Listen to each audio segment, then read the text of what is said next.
Incredible afternoon. How are you guys doing? I got to go over here real quick. Actually, let me do it from my phone. I'm having lunch, taking a little break, submit my files. Actually, I need to go back and check my email to make sure there were no issues with my file. Excuse me. And hopefully they'll call me back soon. But let me share this out. I'm having lunch. So, and they're excuse me. Yeah, so what I was saying. I was saying I was having lunch right now. So I figured I'd just come on live and answer any question. Well, just kind of live chat. You guys can ask questions while I While I am having lunch. Let's go ahead and hit share.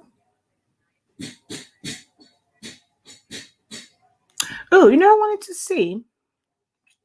I know it comes up on Silaholics Anonymous, but I wasn't sure if Shakia Lavelle had it. Let's see. If I click on that, no, it's not on there. It's on like videos I post or reels for the stars, but it's not on here. Okay. You cleaned your rollers. Okay. Did that fix that issue for you?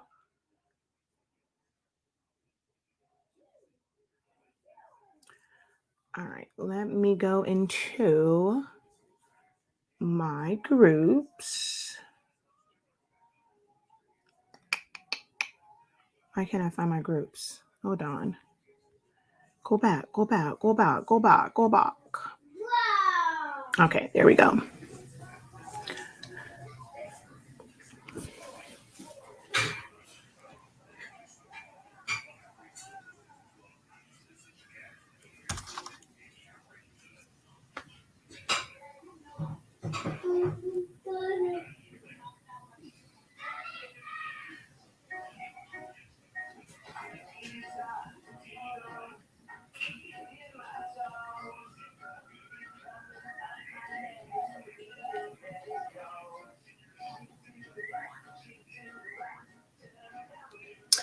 All right.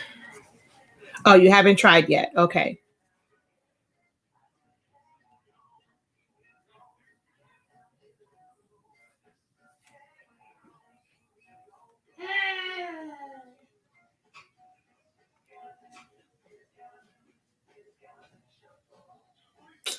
Oh, come on. Share to a group. Ooh, it's back where I can just hit one button. All right, cool beans.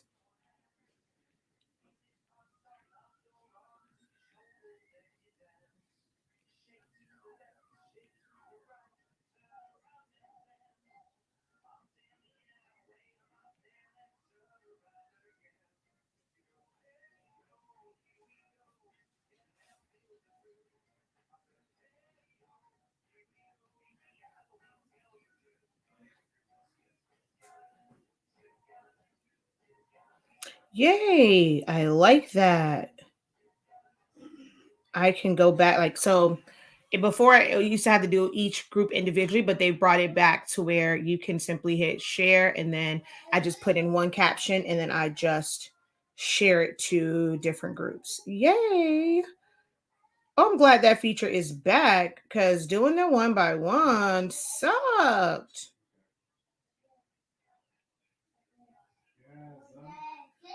All right. So there we go.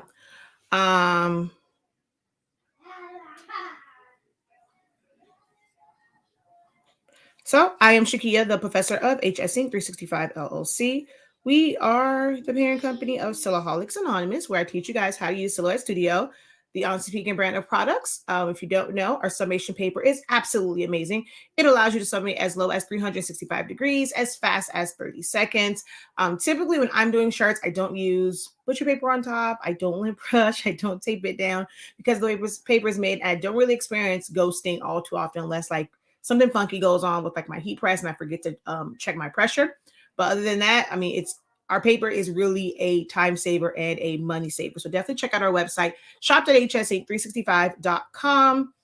To check out our amazing products, and make sure that you guys are sharing and recommending our site. If you have tried our ink and paper before, make sure that you guys are recommending the website to others. Okay. All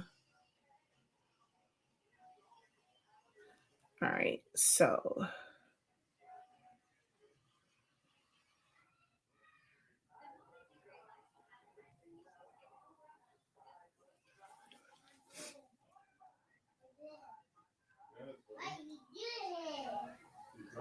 Alrighty. Uh-oh. So yeah, this is on you guys. I mean, anything that you guys want to discuss. I'm just having my mashed potatoes and vegetable medley. I didn't want the chicken. I wasn't in the mood for meat. And I feel like we've had chicken like a bunch of days. So I didn't really want that. So I'm gonna eat my mashed potatoes and vegetable medley, broccoli, corn, carrots, and peppers.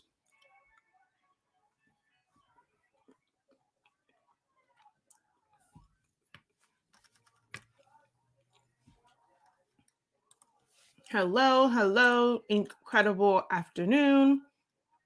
And then I forgot my hey, just say hello, incredible afternoon.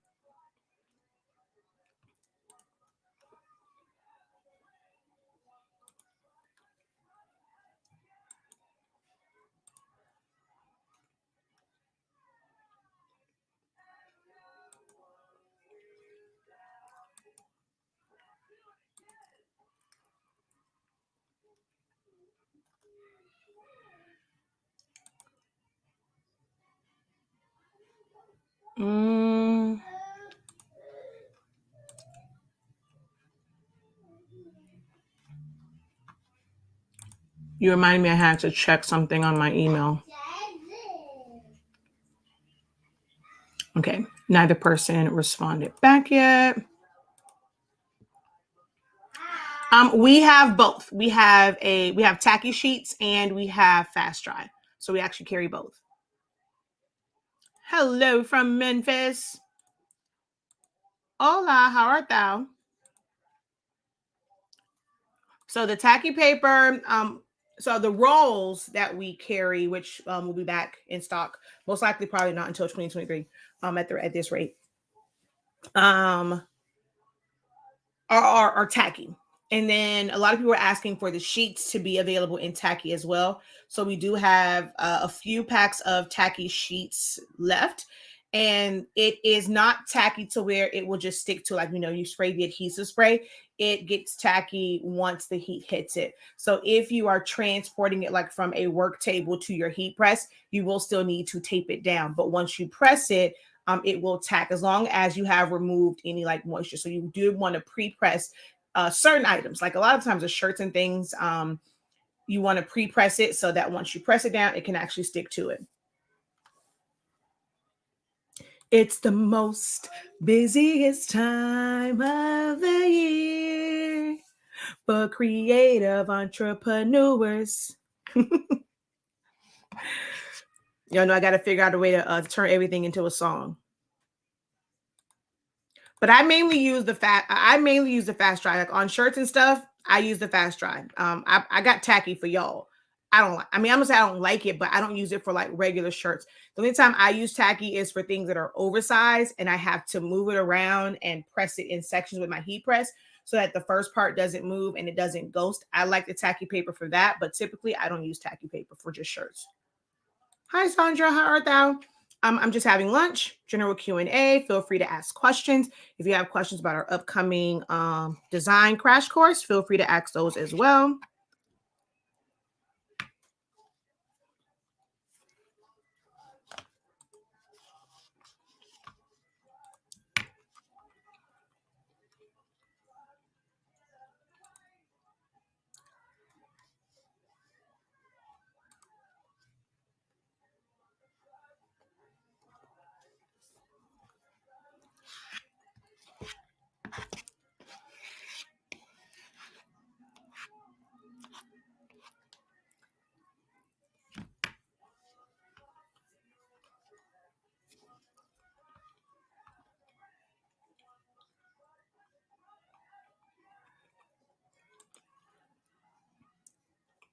No one has any questions for me. You guys are good on all fronts.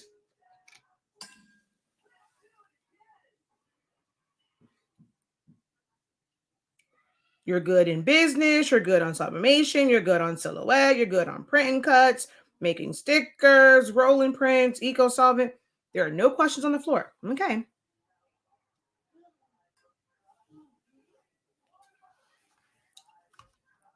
Glad you enjoyed them because that's where the buck stops.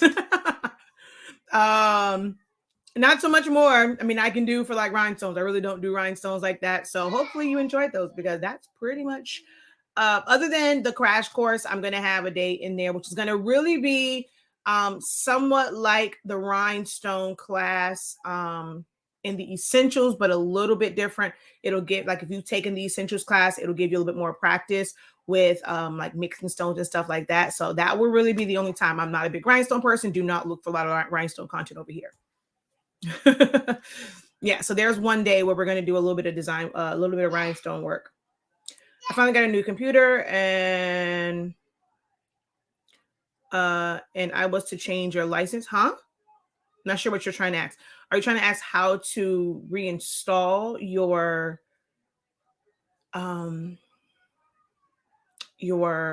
upgrade?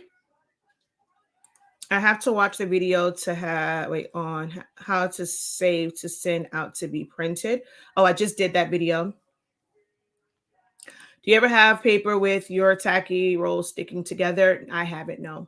It might be the area that you're in. If you have a room that has moisture, you may need to have a dehumidifier in your room, but I personally haven't had an issue with it sticking like, on the roll. No. Jibber jabber more. I'm trying to text my last question. I have a new computer and I want to change my license to the new one with the basic and business. Wait, will the basic and business? So no, so it's the exact same way that you set it up before. So never does business automatically just go onto your computer. Anytime you go on, like you get a new computer, you have to download and install the basic version first.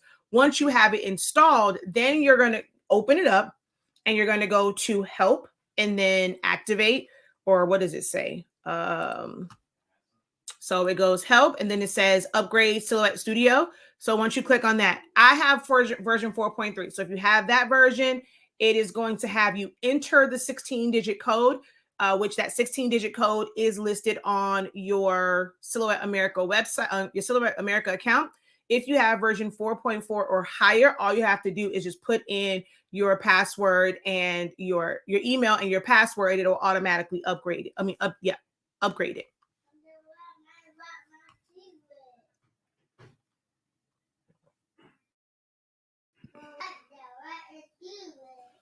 I'm gonna do the video, but I had to eat lunch. I realized when I got done with the other, I was trying so hard to not make it a really long video that I forgot to list tips for saving your files. So I have to do another one, but I'll do that after lunch.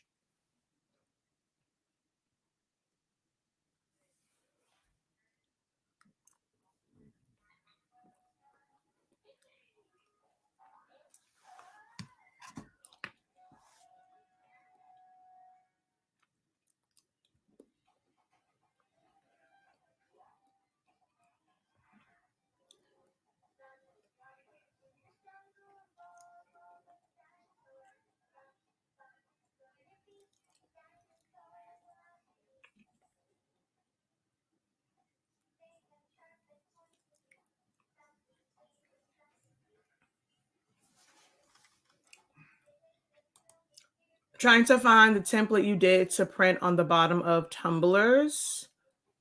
What do you mean find the template? Meaning a template? I don't think I put out a template for it.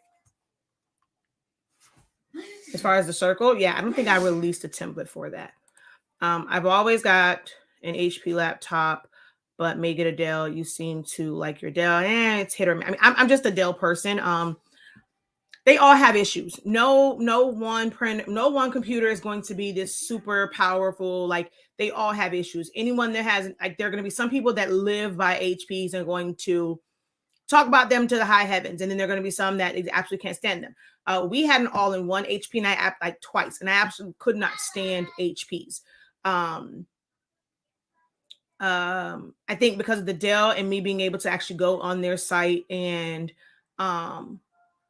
customize it exactly how I wanted it. And we had my husband's job before had like this thing where we used to get discounts and stuff from them. But I got my first one, like my laptop, my Latitude, I don't know how many years ago. So, I just like them. I like the fact that I can basically just customize them. I've never really been on HP's website to see if they have that feature when you're doing their printers. Their computers, but a lot of Dell I keep saying printers, computers are like, a lot of their like stock ones will already be made for like gaming and stuff like that. So that's one thing I like, but they have their issues because like right now, I don't know what's going on with mine. It's just acting cuckoo for Cocoa Puffs. So yeah, you will have people who live by them and some people who say they can't stand them and they suck. So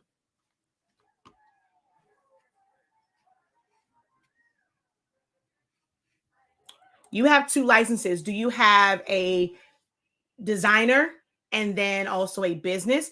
It depends on how they are. So if you upgraded by going to designer edition and then business, so your business one is designer to business, you have to activate the designer first, and then you have to activate the business. If you're using 4.3 or lower, if you're using 4.4, all you have to do is just log in. It's going to automatically apply the highest version that you have. So it just depends on like how many, like what are the codes for? Are there both for business edition and you purchase it twice? You just pick one of them.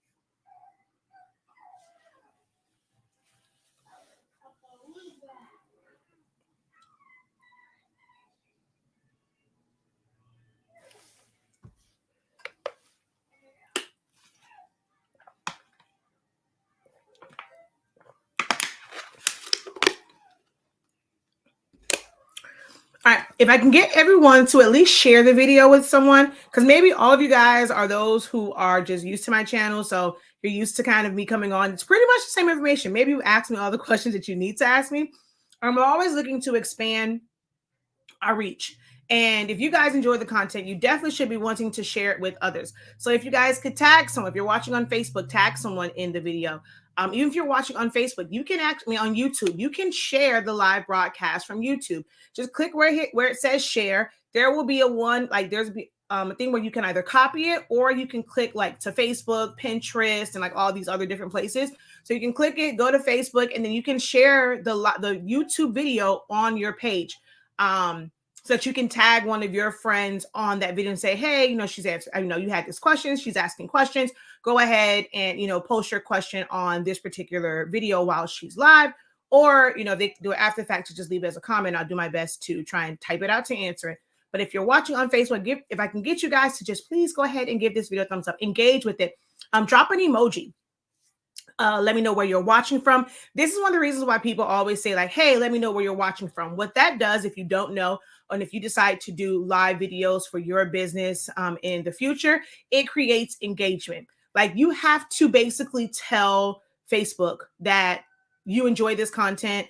Like you guys are telling them that, hey, we enjoy her content. Please continue to let us know when she is live. They will also see that, okay, this is some content that's keeping people on our platform. Let's distribute it more. So it helps us call the algorithm. So I can get you guys to just, drop your city and state where you are watching from, or just drop a, hey, how you doing? I know you guys might be at work, but even if you guys click on, smash that like button, just leave a quick comment because it definitely helps the platform. So if you love your girl and all of the free, amazing content and hacks and tips and tricks, help our platform out by sharing it out. When you guys are in groups, if you're able to share links or just even type out the name Sillaholics Anonymous or Honestly Speaking's YouTube channel. Make sure you guys are doing that as well. As much as we love our loyal followers and supporters and customers who buy our products, you guys don't buy stuff every single day, every single week. So some of you, it's like, okay, once a month or maybe once every 3 months if you're not as busy with your orders. So in order for us to continue to grow, in order for us to continue to have a successful business, we do have to reach new customers. So when you guys are in these groups, which I know you guys are in, I know you guys are in other sublimation groups other than Honestly Speaking. I know you guys are. And I know you see people saying, hey, well, what ink can we use? What's a good ink? What's a good paper? So hopefully you guys are recommending Honestly Speaking products. If you see someone wanting to learn about design, hopefully you are recommending us as well, whether it's our YouTube channel to learn for free or the amazing classes that we offer. Quiet mode is how you slow down your print settings. Jesse, you haven't watched me for a long time. Are you not following my print settings? But no, the quiet mode is really what actually slows down your printing. A lot of people think that it is the bidirectional and it is the high speed. That does not slow down your printing. What high speed and bidirectional does is it just makes it to where instead of it dropping ink down when it goes from right to left and left to right, it only drops ink down from right to left, and then it'll go back and then drop ink. Now with larger printers, it helps with getting it to dry, right? Because it's a long way to go and then it'll come back and it has time to dry. But when it comes to a smaller desktop printer, especially one that's only 8.5 inches wide, I mean, that like split second really isn't enough time for it to dry. So doing that way really, really doesn't. Where it can help in is like if you get a lot of like spray off, like if it's going like too fast, whatever, like sometimes like that can help. But as I said, with the desktop printers, it really doesn't make that big of a difference. I've timed it, and because the print space is so small, it's sometimes it's not even a difference in the print time. But quiet mode, because it's attempting to print quietly, like it's like quiet as a mouse, it will print slower in like this, so the print head, the ink carriage isn't moving so aggressively to make all that noise. So that's really what's going to slow it down.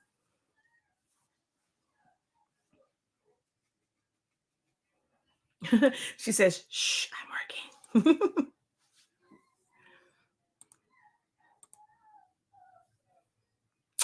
Hello, Lamont. How art thou? Thank you for watching from North Kakalaki. Thank you for sharing. He's good. It's just the regular. If y'all can hear Zion in the background, for everyone that asks, was he fine? He's good. His surgery was, he was screaming and hollering when he had to go for his seizures. When they had to do his scan of his head, his annual scan, and he didn't want them folks touching him. He's like petrified of hospitals.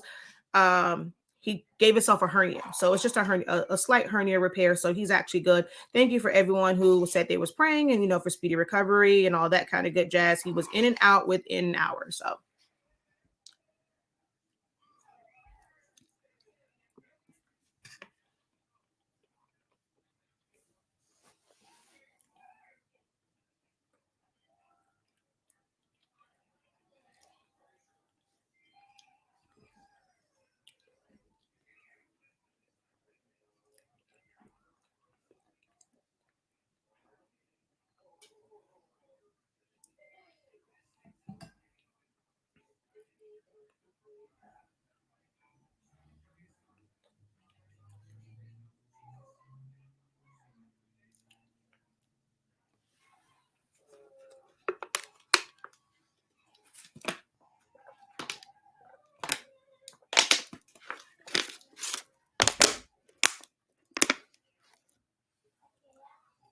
The tree is up. It is not decorated, but it is up.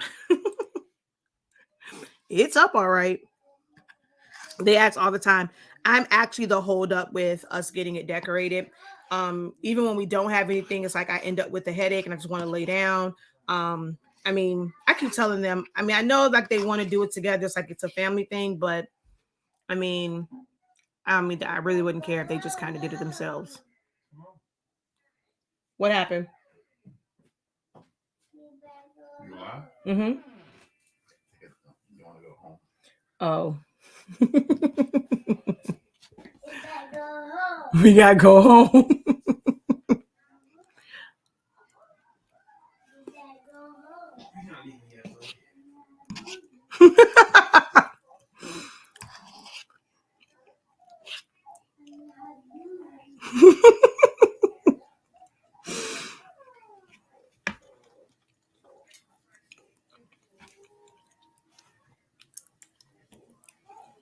Can't go here. It's grandma house. If you go to grandma and you stay here with grandma. Huh?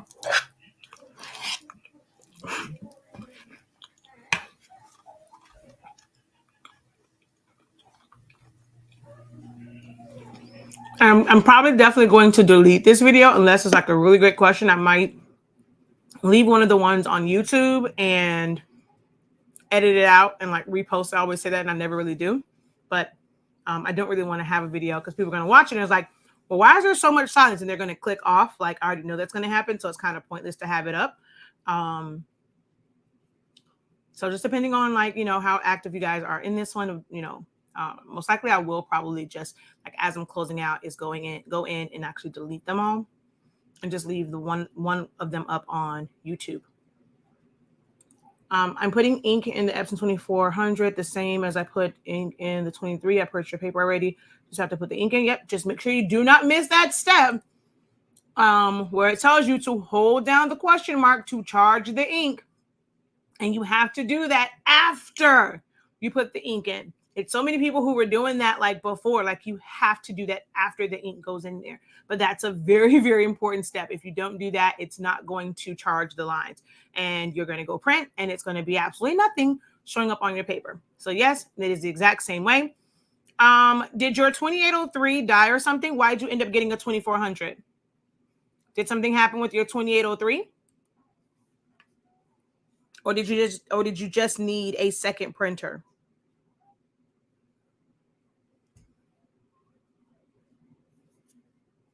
An eyelash fell in my food. Hey, Shauna D.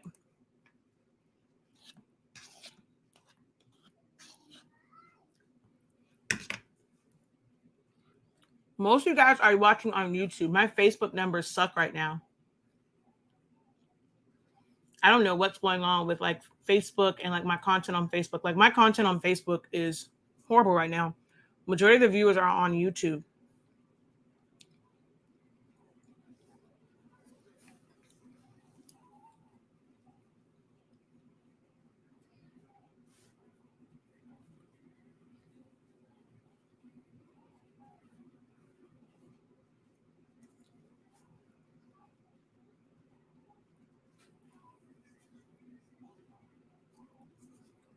Are you guys having a storm up there?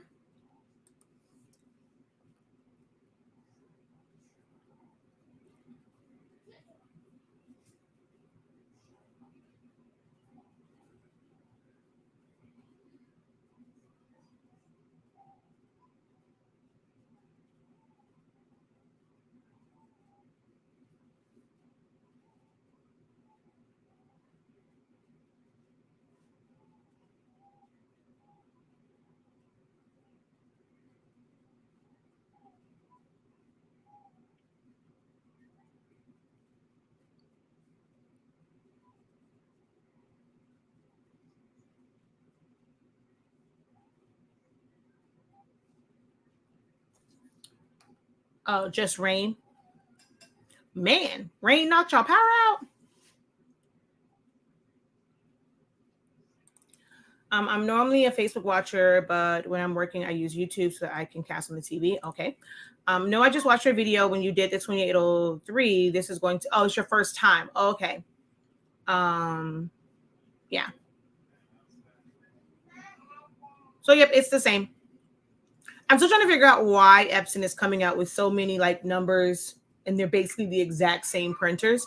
And then this one was kind of weird because they went down in numbers. Like on all the other ones, they went up in numbers because it first started off as like a 27 and then it went to 28. And then now they went back down to 24. So I'm not quite understanding why, like, this series of numbers that they have going on, and why they keep coming out with like new numbers,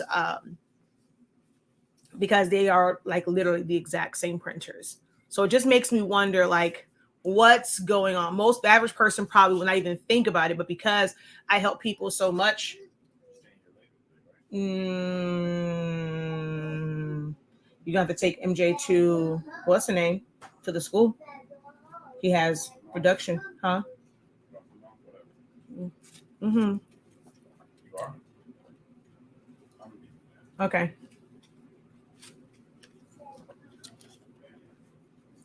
You didn't miss anything. No one's asking questions. So I'm guessing it's all family and people who have watched me for a while, and you kind of know all of my content because no one has questions. Or, I mean, even just topics you guys want to talk about. Like, it doesn't have to be silhouette.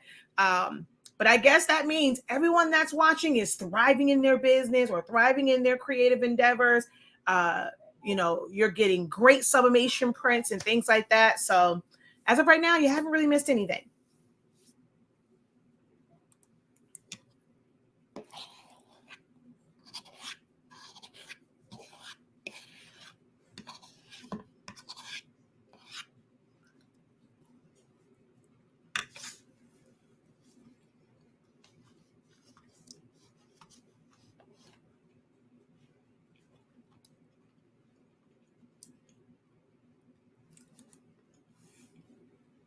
I'm new here. Is silhouette better than Cricut?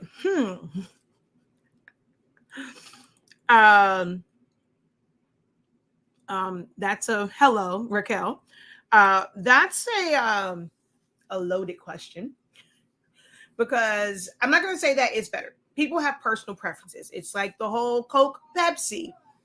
Um, the greatest phone that you can have, as in Samsung. So I'm not an Android girl, I'm a Samsung, like those folks that have that I, and then the rest of that, they like to think that they can compete with us, but they really can't. They like to think that they're the best, but they really aren't, right? So it's all in personal preference. It's kind of like that whole debate of Android, Samsung, iPhone, because Samsung is a whole totally different world than just being an Android, Um, see you later, Pa. It really depends on what your needs are. Now, program wise, as far as having the freedom to really design and not have a lot of, like, the basic things, there are limitations within the basic things of designing within Cricut Design Space. Cricut's design space was meant to work with their machines. Like, they made it to where it's going to be ideal for that. Nothing more, nothing less than that. A lot of other users are trying, they're building businesses around it and stuff like that. So they're trying to, of course, make it one big ecosystem with, like, just using Cricut for everything, but it's just not really made for that. Silhouette Studio, as far as the design part of it, allows you more freedom. I can design in Silhouette Studio pretty much the same way that I can design in Illustrator or Affinity Designer. Having things like pen tools or nodes and edit points just makes it where you can just really customize things. Being able to sample colors and trace and detach and just elements like that, it just far surpasses Cricut Design Space. Machine wise, they both cut. Like, at the end of the day, they both cut.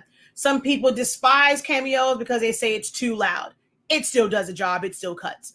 I don't have issues. Like, some people say they have a lot of issues with it cutting accurately or cutting like small details. I've cut small details. I've been involved in a battle with Gucci Crafts and I've cut small details. So I'm not really sure where that comes from. It's just about the settings. I think some people like Cricut because it's made for crafters, and it's kind of plug and play where you don't have to tinker with it too much.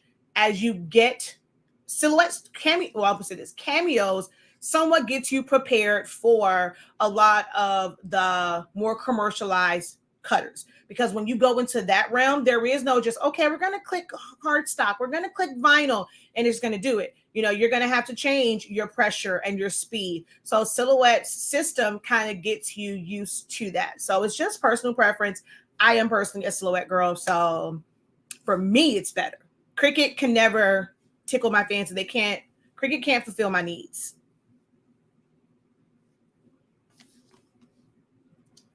I know you've mentioned about you getting new equipment. So can you speak more about the white toner printer? Like, why are you choosing it? I want to be able to print onto colored cardstock, and yeah, mainly to print on colored cardstock.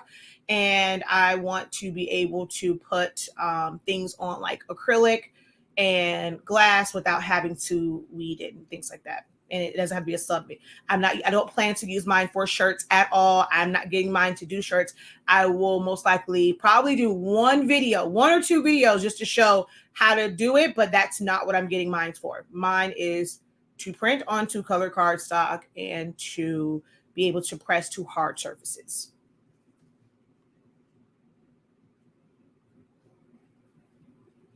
She says the print and cut is better with Silhouette. Yes, because you can. So printing in general is better with Silhouette because you're not limited in size. Like I can go and design something that is even for a large banner. I've sent things directly to my Roland from Silhouette Studio. So you're not limited in the size file that you like, the size file that you can create.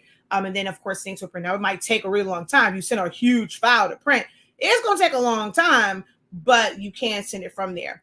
And then with print and cut, of course, that just means that you can do large ones. You can do up to 12 by 24. So if you use 12 by 24 inch paper, you can do that. Or if your printer allows you to print 12 by 24, which all Epsons will allow you to do that. Well, wide format Epsons, you can, print out that big.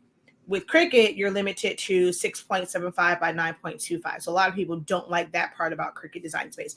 Now, one of the advantages that a lot of people like for Cricut Design Space versus Silhouette is Cricut has a mobile app. So if you wanted to create your designs on your iPad and things like that, you can. Silhouette does not have a design app.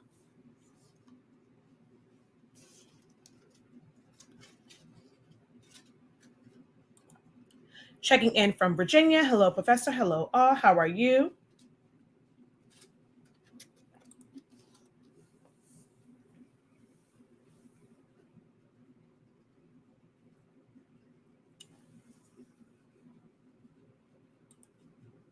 Yeah, there are so many different ways to make shirts. And like some people will take on all these different methods, and all you hear is shirts every day.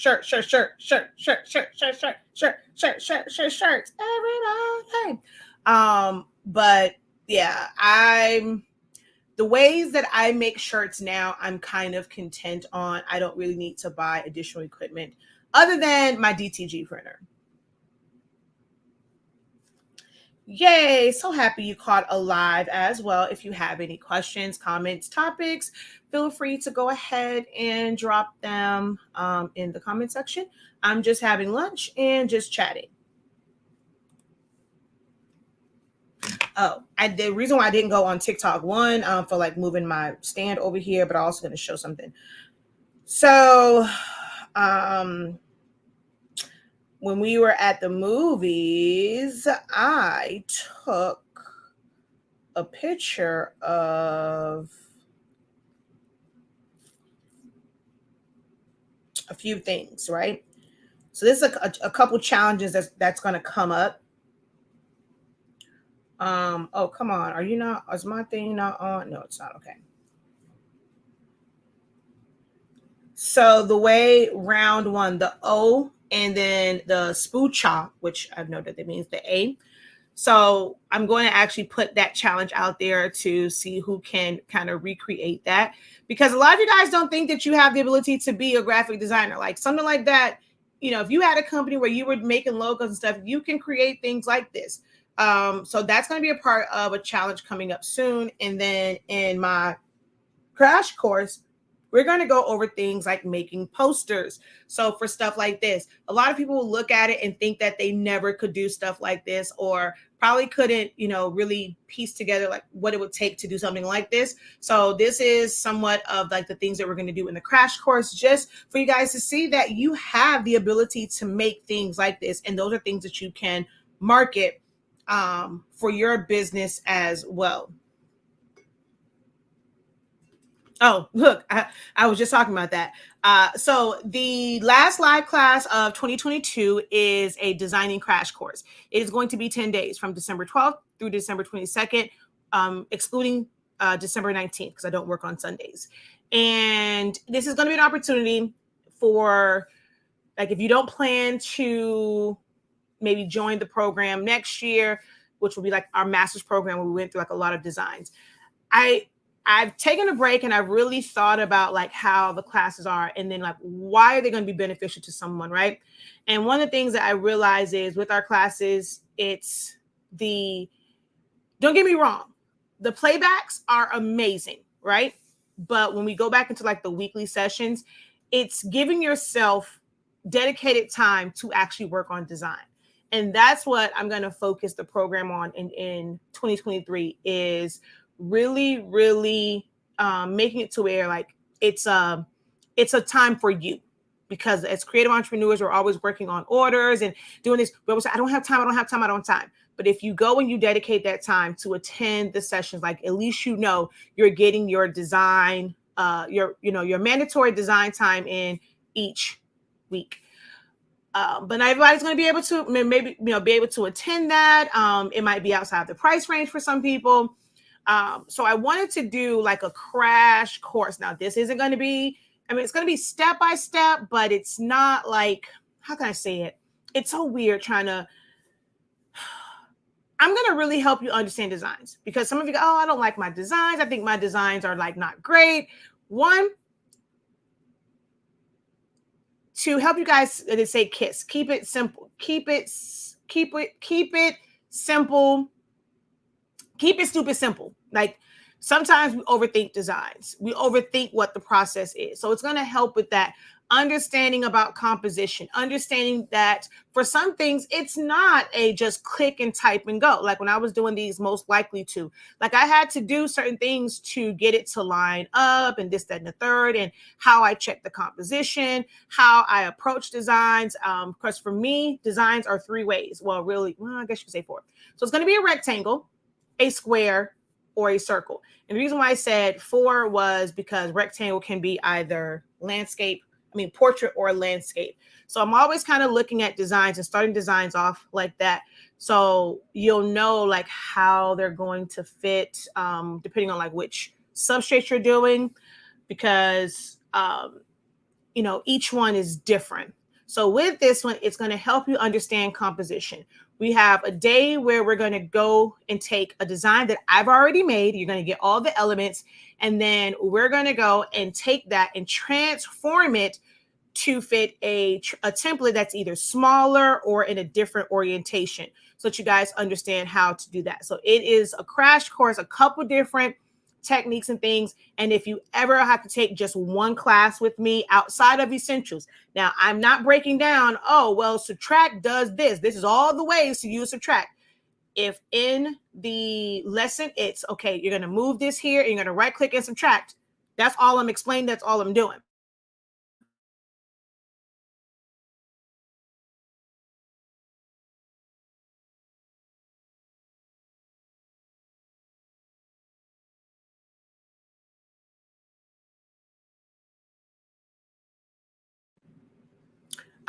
It is all about designing and even just the simple basic ones. I think when you guys think of designing, which I'm like that too, you think that you have to go all out. You have to have all these different things on there. And designing sometimes isn't that. Like you can literally do some really simple things and it makes a really big impact. There will be slight hints of text effects. Now, my text effects class, you got to see a lot of different text effects in that class that you can apply to different things. So we're going to not do all of those because that was 7 days, but some really simple things that you can do as far as like, just changing up your design once you have like the base of it. It's just, it's crash. It's a crash course in designing. It's going to be a lot that's thrown at you. So it's a great opportunity to ask questions. So at least it's on the recording. And then you have something that you can go back to and refer to over and over and over. If you guys are not referring back to these videos and writing down notes, you're doing yourself a disservice.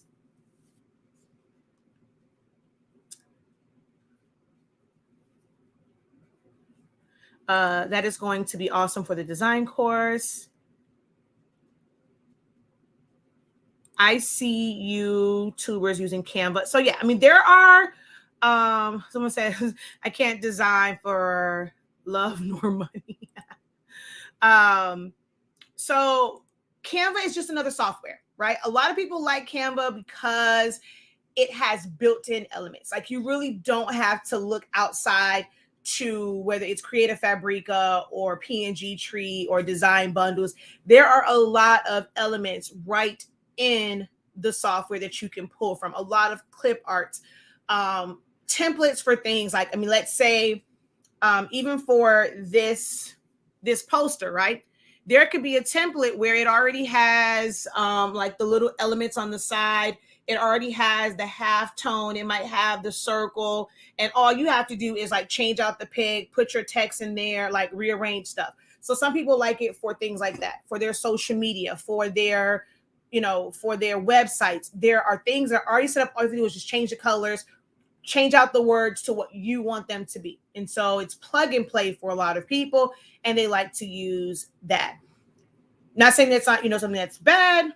There is a limitation on resolution, but it does work, and some people prefer it. Now, there are a lot of limitations to it as well, and you end up having to still go into other softwares. No one software will really ever take care of everything. Like you may need to use a different software for, even if it's just one little feature, you may have to use a different software for it. But Canva, I mean, like I said, Canva, Illustrator, Corel Draw, Silhouette Studio, Affinity Designer, Affinity Photo, Photoshop, Silhouette Studio, Inkscape, GIMP, Flexi.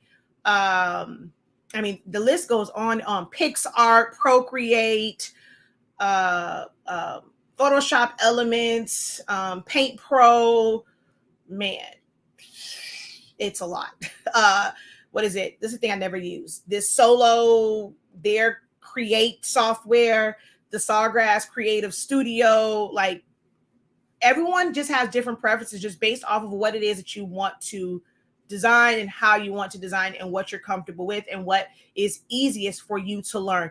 Each program, if you've never done anything in it, if you've never done any type of designing, it's going to be a learning curve for you, no matter what software it is. No one is going to be easier than the other. It's just about you and how you process things. Do you take notes? Do you practice? And not when you have an order. Having an order is not the time to practice. When you have an order, you are applying the things that you have practiced and you have learned to create the design for that order. But that is not the time to practice.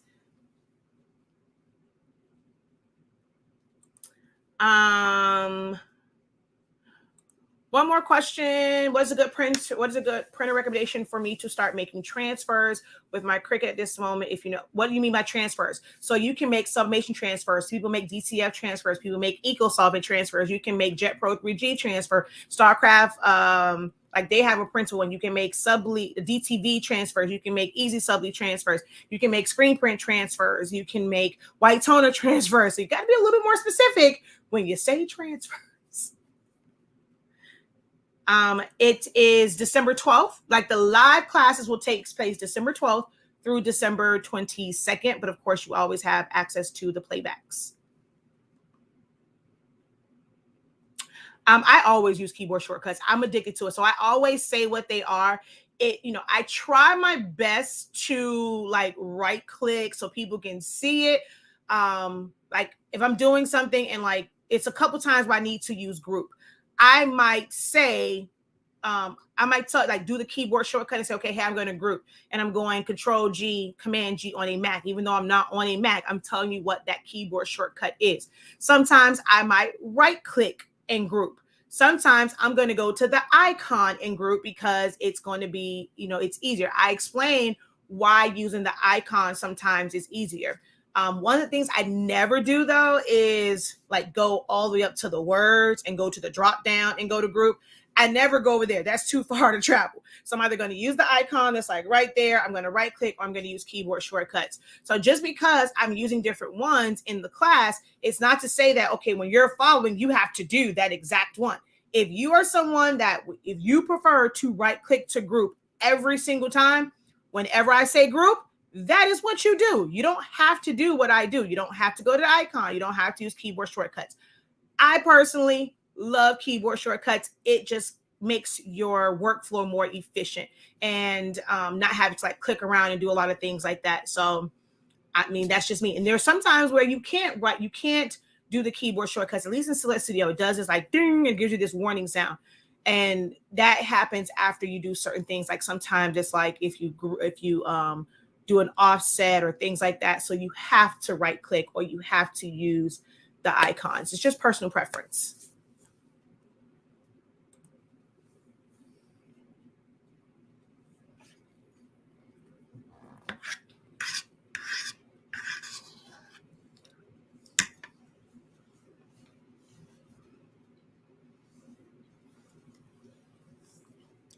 Like these designs here, I've been sitting on this for forever and a day. Like they contacted me in October about, and luckily she knows me.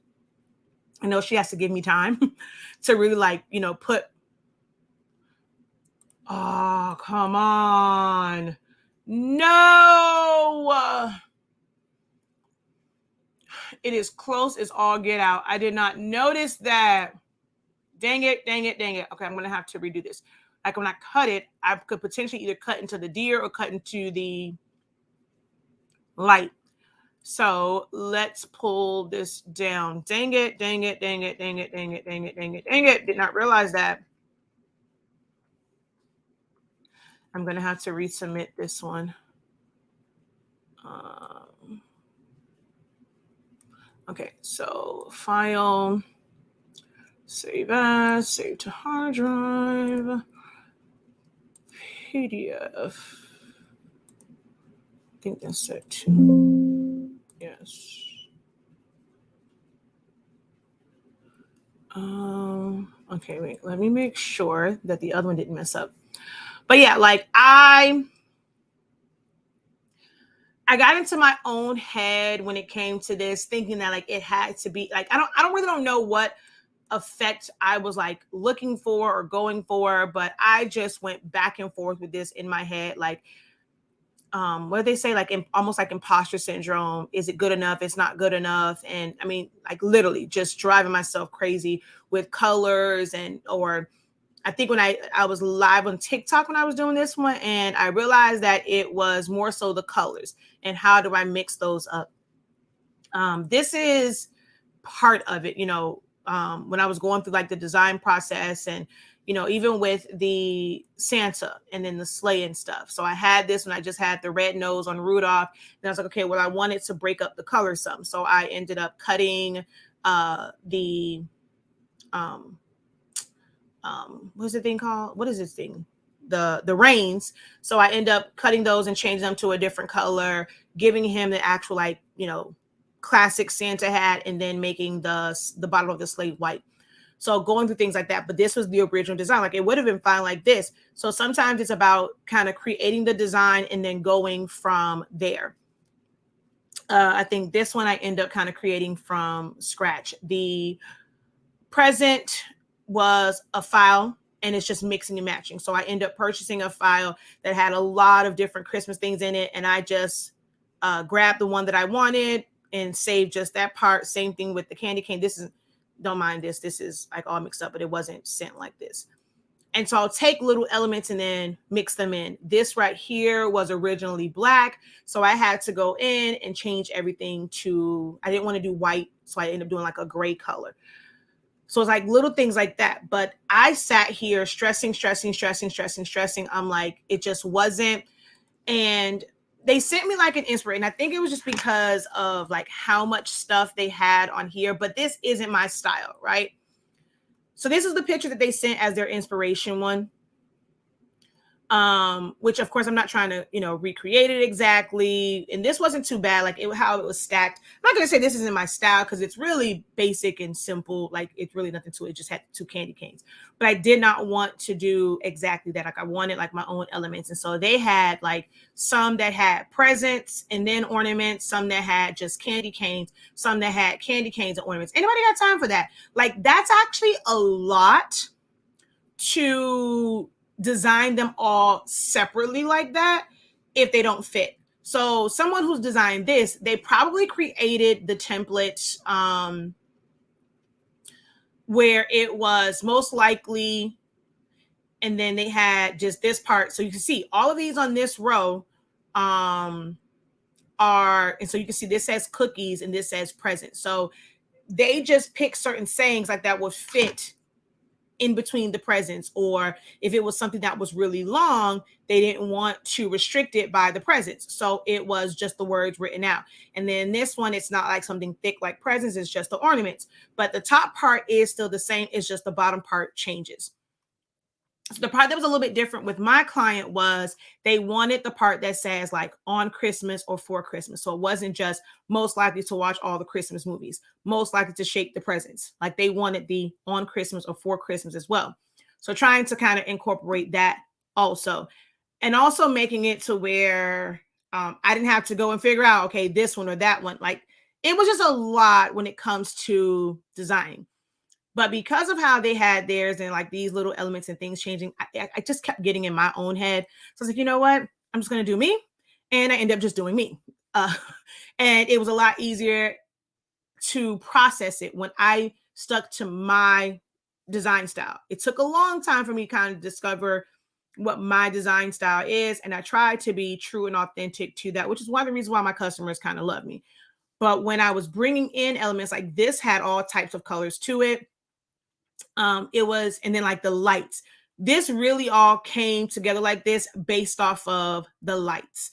I went through wanting to change the color of the lights to make it where it was all just reds and greens and whites, and I'm like, yeah, I don't like that. So it really was a lot of back and forth with this.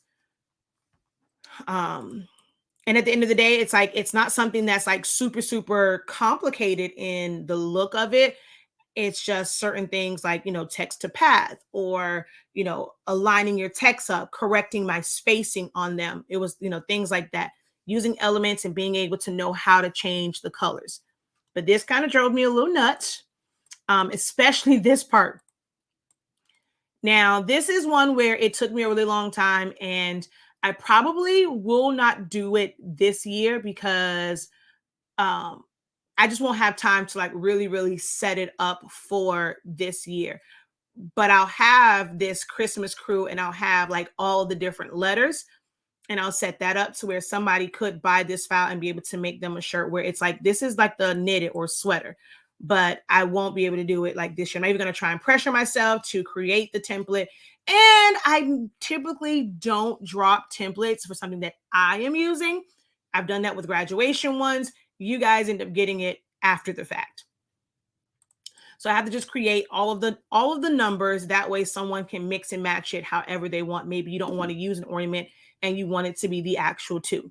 So I'll eventually do that. This took me quite some time to do because I had to put my letters there, and then like it was a big old grid of these knits. And then I took away which ones I didn't need to basically form the letters. I'm not sure if that was I don't know if I did that in Student Union or just on TikTok, one of those, but I did show like how I created that. And it was an undertaking. Like this is not something like the time that I invest into this, I would not do this if it was just for this client, unless they're going to pay me for the hours that it took to create this customized file. I normally would not do it. But because I knew that I planned to sell the file, I didn't mind the time that it spent because I'm going to make money on it on the back end.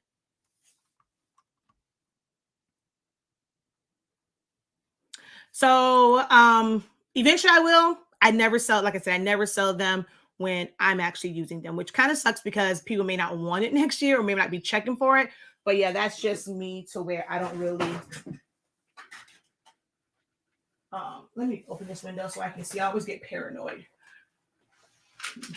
because the ring goes so far out to the sidewalk. All someone has to do was walk by, so I never know if someone's at the door or just walking by. To eat all the cookies. Oh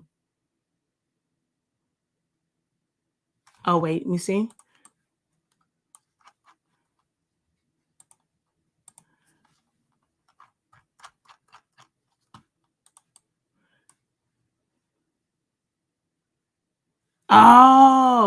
Oh yeah. Dang it. So let me tell you how I would end up fixing this. I'm not sure. I'm pretty sure they haven't started printing them yet. But let's say if I did send this to, like they already did it, right? Because it's there. I would just end up cutting this part out, moving the word eat to over here, and just omitting that one. So that one would end up being an easy fix anyway, because that's what I'm going to end up doing. So I'm going to ungroup. We're going to delete that group. And then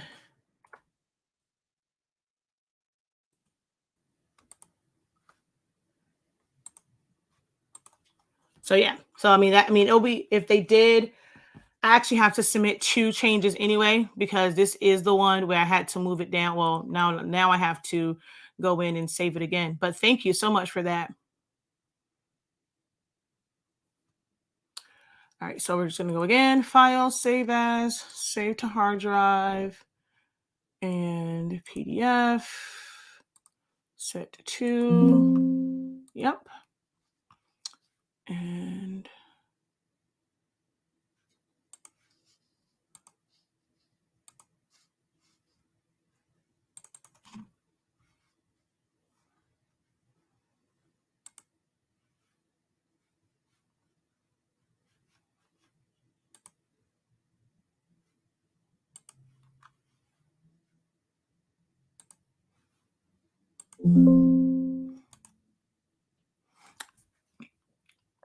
And then I'll just email it to them.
All right, so just add this file.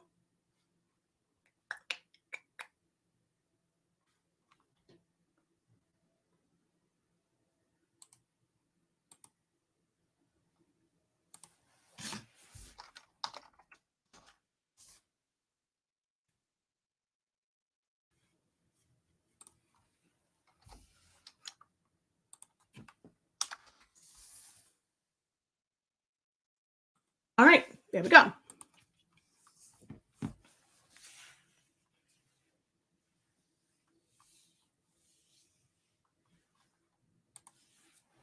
I'm still eating.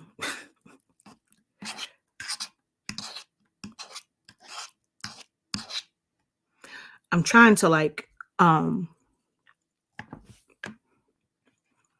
ration out this piece of broccoli because it's all the vegetable I really have left. Well, outside of the corn, I ate all the carrots and the green and the peppers. Well, it's a tricolor pepper. And that's the only veggie that I have left. So I keep trying to ration it to finish with the rest of my mashed potatoes.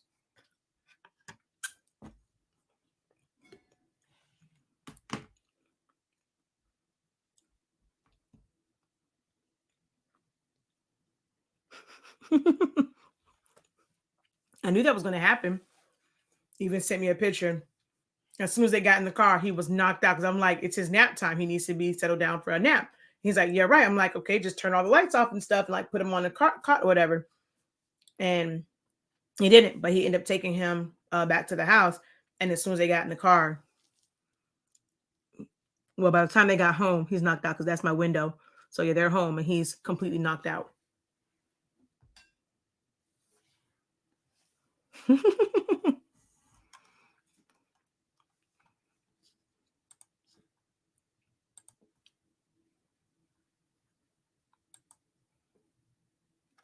What are some classes that you guys want to see from me in 2023?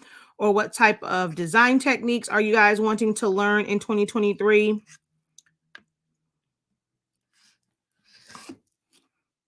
It's like, like I said, I have my own style. Doesn't mean that I can't help you guys in the style that you guys want to learn. It's not the style that I gravitate towards. So you're never going to necessarily see me do those designs. If I did videos for how I do my designs, most times they're exactly the same because I have a certain style. But if you guys are interested in different styles, you have to communicate that with me, because if not, you're never going to see that content on my platforms. Because if it's not something that my audience is telling me that they want to see, there's no sense in me doing it, because then it's going to be a video that doesn't get any engagement. That's going to not be great for my platform. So you guys have to let me know what it is that you're wanting to see outside of rhinestones. I'm not doing rhinestones.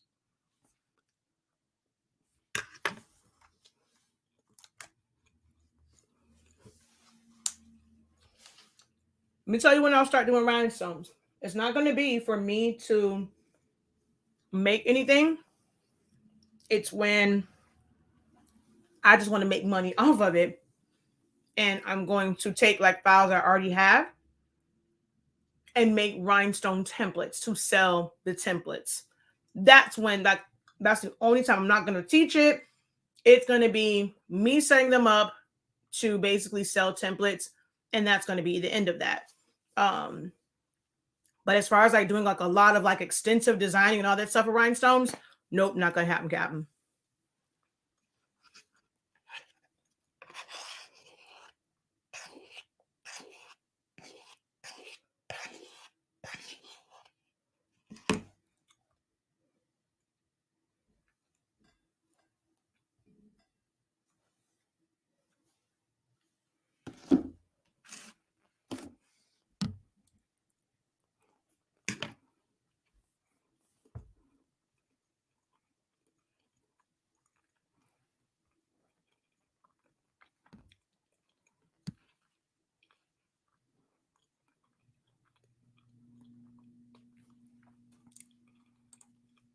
I'll be taking more of an interest in the business education in 2023. I tend to think as a customer more than I do a business owner.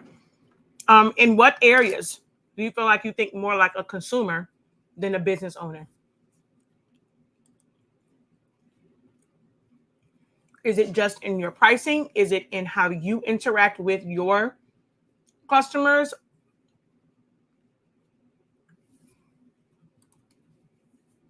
My biggest challenge is fonts. Choosing the right fonts quickly and getting white text to stand out on certain backgrounds. I would like to see your process. I use a lot of the same fonts. I have fonts, so I mean, I'll end up kind of like downloading a bunch of fonts. I'll see certain things, and I've downloaded so many of them, and I pretty much kind of stick to about this, like around the same fonts. And when it comes to like, even if I have like a set of fonts that I use, the part that you have to understand is what each font, how can I say it? Understanding the look that it gives you, or having this idea of, do you want bold? Do you want fun and playful? Do you want whimsical? Do you want elegant? Do you want rustic? those are all different like styles of things. Is it, you know, when I did my brother's 49ers shirt, I wanted something that was bold, but you know, like they have some of the things for 49ers and it's like the gun, right? So it's more of like a Western type feel. And they also have like a set of letters that are more like Western, like I call them more like Western like. So I wanted one that was like that, but bold, because I wanted something that was going to take up a great deal of space.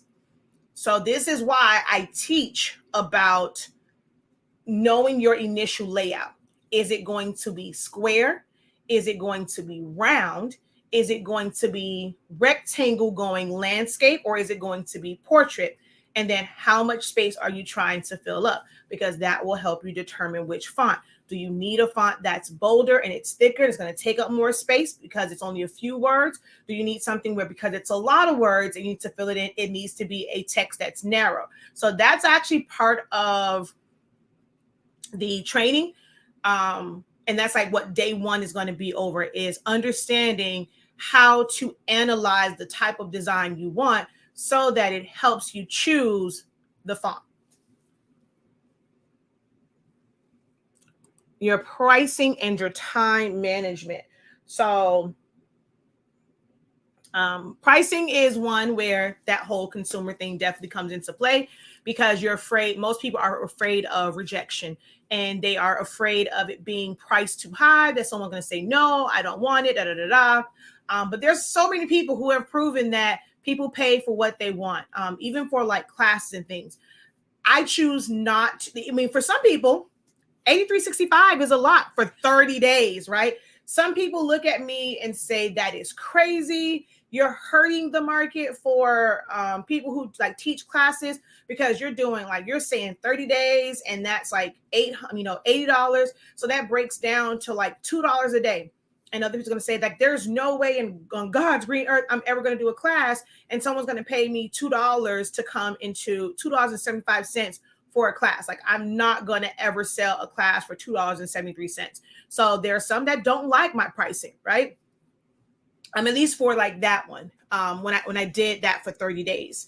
Then there are some who even says like that's too much for them. They don't have that. And there's others that, you know, there's a couple hundred, actually, no, I think we're up to over 1,000 now, that have paid for it and say, okay, hey, it's great. It's a great value. The 113, some people are going to say like, man, that's a lot. Like, they look at the number, like the whole number, and you may not be able to pay 113 right up front, which is why we have Zelle, we have Shop Pay, you can do the PayPal, buy now, pay later options and things like that to break it up. But some people look at that sticker shock of just, whoa, 113.65. But when you really break it down, it's like $10 per day. If you are someone that goes and gets like a coffee and like a bagel and something, you're probably spending close to that every single day, or at least 5 days out of the week when you're on your way to work, and not realize that you probably spent that amount in 10, 12 days, somewhere around there. And that's only good for that one day. Well, with this, you have unlimited access to the course to be able to go back. So it's not something that just because it's taught over 10 days, you will learn from it, you will grow from it, and you can utilize it for days and months and years to come. So it's not something that's just like a one-time type deal. Like, it's only going to serve you one time. And so some people say like, that's just too much for them. But I know for me, what I want to charge. I choose not to have things that are super, super, super like on the higher end, right? There's some that will do 3 days, 4 days for $300, or basically $400. So you're paying $100 a day. Some people do that for like 7 days or 10 days.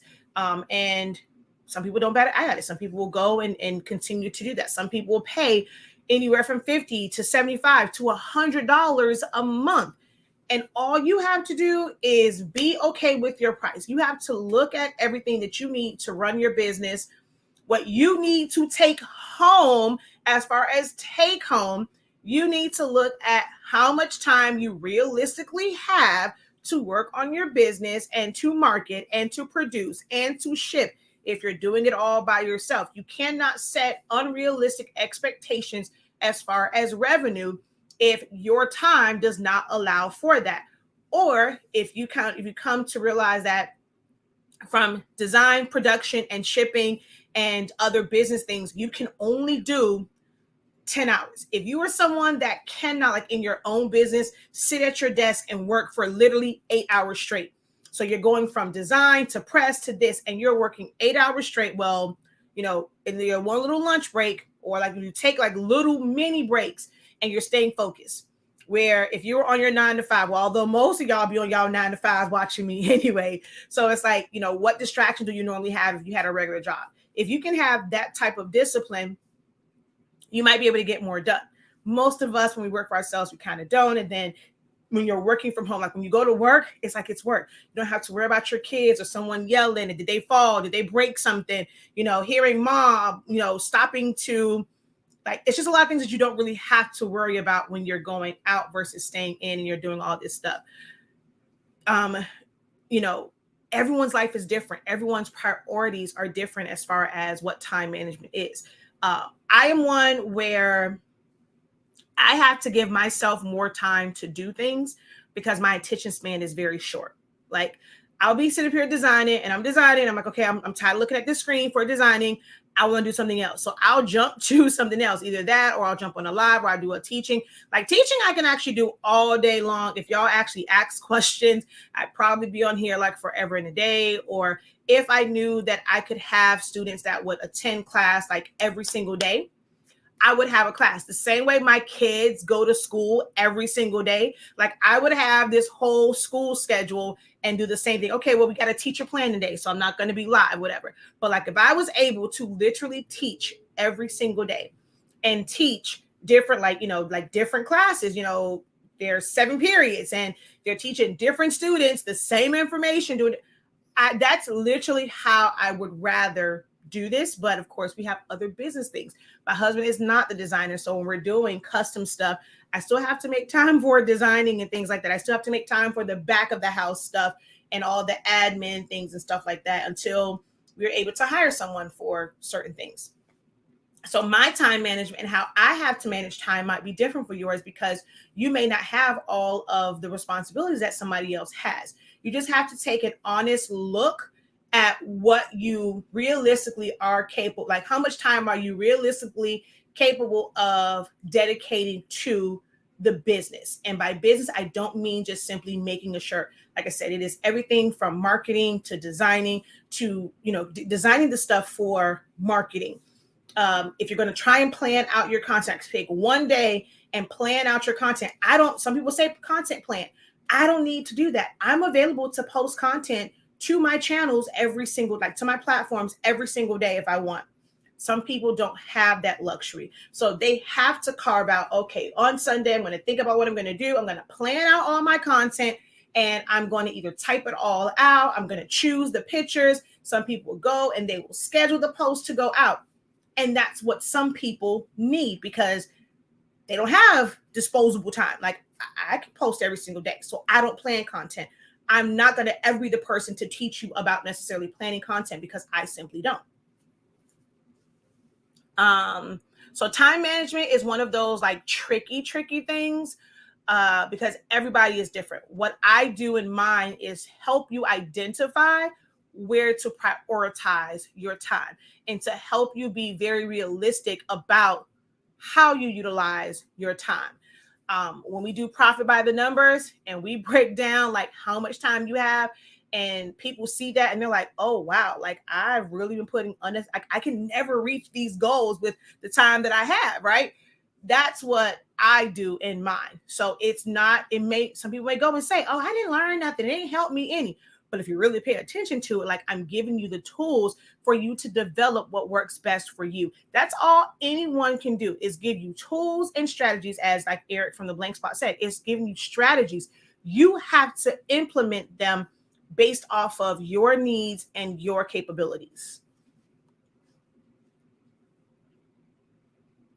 Thank you. I'm asked to design a lot of flyers and banners, so text is a big factor, causing me to take way too long designing. Just designed a flyer today, and it took me way longer because of overthinking.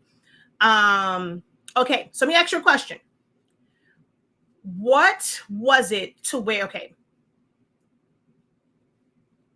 what makes it to where like people, you say you get a lot of requests for design, like for flyers and banners and things like that. What is it that made them like come to you? Like, is it like because of birthday ones? Is it business flyers that we're doing? Is it do you try to use a different font for each person, thinking that you have to make theirs very, very unique? Hola, are you raising your hand because you have a question, or are you just waving to say hi? If you are waving to say hi. If you have a question, go ahead and drop your question. When outsourcing to a printer, do you change your Photoshop? No, I do not. No. Some printers require it and others don't seem to. So it's on them. If your printer requires it, then you have to. If they don't, then you're okay with the RGB. I need to learn to get out of my head. I have a real bad imposter syndrome, and to put my work out there. Yes. I think that's like the main thing for you guys. It's just this fear of putting yourself out there, thinking that you have to be like over the top. Some people's stuff is like too over the top, and it's too much, and it's crowded, and everyone, I'll just put it this way. Everyone has different styles. That's why I say you have to develop your style, and you have to stick with it, and you have to stand on it confidently. Because I'll look at stuff in groups and it's people, oh my God, that's so nice. Oh, I wish I could do that. And I'm looking at it like, what the hell y'all talking about? That is crazy looking, okay? But again, that is based off of my personal preference. There are some people that like stuff just packed and 30,000 fonts, and they like to see people cut off, legs just hanging in the middle of a picture. And I'm like, what are y'all looking at? They got smoke, they got sprinkles, they got fire, they got tinsel, they have everything all. And I'm like, I mean, the space only about this big. Why you got all this shit? But it's be like comments. Oh my God, you did such a great job. Can I buy that? What do y'all want to? Why? But see, when I'm very honest, and these are my thoughts, this is my thought process. Like I always, I applaud those who are able to, like, you put something out there, right? Because some people are afraid to even go and just layer and just make an attempt. So I'm always going to applaud the attempt. And just because I say that it does not match my style, I am not in any way, shape, or form saying that it is unappealing, it's ugly, it does, it just don't tickle my fancy. Like for these eyes and for this brain, my brain goes to the hell I was thinking. That's team too much. It's team too much. Like that, they need to scale that back. And I really don't like. I'm gonna tell y'all this now, okay? If you ever come into my inbox with my thoughts and opinions on something, do understand that you are getting feedback based off of my preference. So if I say I don't like it, I don't. Doesn't mean that your customer, who may not know any better, they might like it. They might know better. They might like designs like that, and they're going to love it. But somebody else may go and give you some constructive criticism or feedback on it based off of their preference. I really dislike it when I was trying to use the word hate. When you go and someone gives like their feedback. Oh my God, if you ain't got nothing nice to say, but you are perceiving it as something not nice. All I said was, I don't like it. Like, it's not for me. It don't look good to me.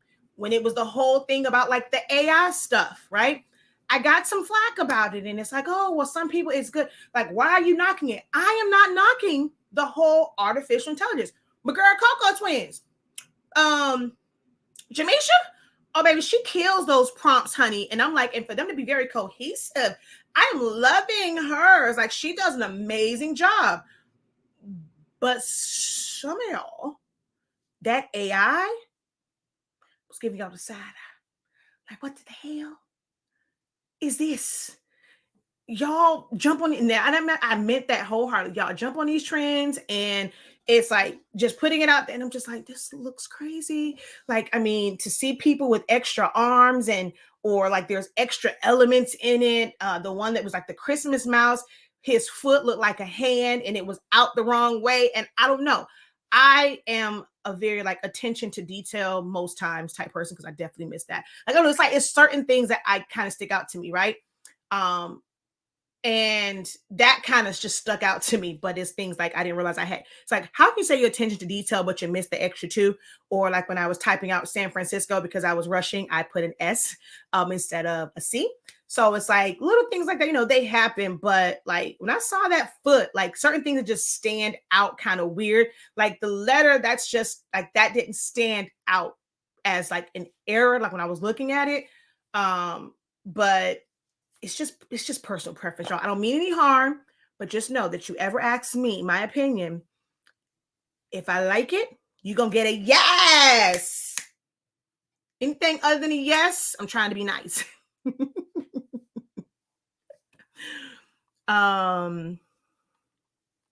So yeah. Let's see. Working from home is a distraction and it costs me time. So that's where like it has to become a habit where you learn to eliminate distractions. Or one of the things that I learned from someone that was like she's still like on our team. She's just kind of really busy right now. Is about blocking out time and doing like time blocks. To where if you have to have that time where you're able to just do other stuff. Like I've been wanting to stop to do. I like puzzles. So I get distracted sometimes because I've had withdrawals from not doing like Sudoku puzzles or my water sort or the nanogram, I have this like numbers one, like I have to be doing some sort of like puzzles or playing bingo. So I have to like carve out time in my day to be able, if I tell myself, okay, I'm only going to play 2 rounds or 2 games of it. And then I have to be disciplined enough to actually stop it. But I would not be able to function if I didn't have like those, I'm gonna call them distractions, but I just have to kind of like reset. And for me, playing games on my phone is that reset. But I had to become disciplined in how many I play like in the middle of like work. So it's just, making it a habit. Someone can give you all the tips in the world, but until you make a conscious effort to apply those strategies and those tips and make them a habit, it's going to be kind of pointless information. Or as Eric says, it's not going to be properly applied knowledge and information. It's just going to be information and knowledge. Do you have any replacement cartridges for the 7310 printers? I need it for the black ink. The others work, but I brought it from Etsy, but my printer's not reading the black. So it's not cartridges that you need. We do have the chips. This is going to be it might be a common issue. I'm not going to guarantee that our chips are going to work.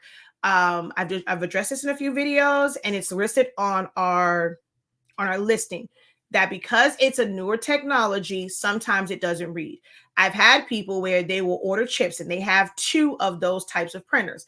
The chips will work in one printer and not work in the other. Just had someone, I had her, she was saying like some of the chips that she got, they weren't reading in her 70, like her pigment ink one or her sublimation. I forget which one she set up first. Oh, it was a sublimation one, I think. And so I told her, I said, well, take the chips off of the other printer because like it's reading over there. Just switch them out, like just switch the chip part. But she said it still was not reading in the other printer. So that can happen. This is just the way this new technology is. It can be really annoying. Some sites don't allow you to exchange the chips. Others will allow you to exchange them or at least return them for a refund. But we do have them. Just know that you may still run into that issue. It's unfortunately a crapshoot with those. I still I like workforce printers over EcoTape printers any day of the week, but that is a disclaimer that, has to be given that can happen. But we do have them. You don't have to get the whole cartridges. Just go on our website and order the chips. So let's go like here. We're going to go back here. So if you click right there, that'll take you to everything for those printers. And so this is just the replacement. This is the cartridges and an extra set of chips. And then this is the one just for the chips. And it is listed on there about it recognizing the chips. But you can go on there and get a full set, or you can get just the black chip. Hand was raised because you were talking about me with the 9 to 5 and planning schedules with my business. Okay.